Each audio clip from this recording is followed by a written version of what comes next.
మీలో ఎంతమంది salads only cucumber or onion tomato అనుకుంటున్నారు, కానీ ఇలా ట్రై చేసి చూడండి. Having multiple colours in your salad యాక్చువల్గా చాలా హెల్ప్ అవుతుంది. ఒక్కొక్క కలర్కి ఒక్కొక్క సిగ్నిఫికెన్స్ ఉంది, అది క్యాప్షన్లో రాస్తాను. సో బేసిక్గా అది ఫైటో న్యూట్రియంట్స్ అండ్ యాంటీ ఆక్సిడెంట్స్ని బాగా ఇస్తుంది. సెకండ్ థింగ్ ఏంటంటే మనకి అన్ని కలర్స్లో నుంచి మంచి టేస్ట్ కూడా వస్తుంది.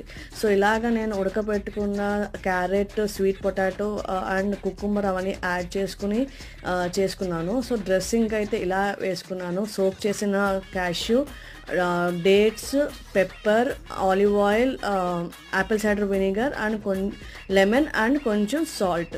సో ఇలాగ కట్ చేసుకుని ముందు అసెంబుల్ చేసుకున్నాను, ఇలాగ వెజిటేబుల్స్ అన్ని కావాల్సిన వెజిటేబుల్స్. సో దాని మీద ఇలాగ డ్రెస్సింగ్ వేసుకున్నాను. చాలా యమ్మీగా ఉంటుంది, మీరు కూడా ఒకసారి ట్రై చేసి చూడండి.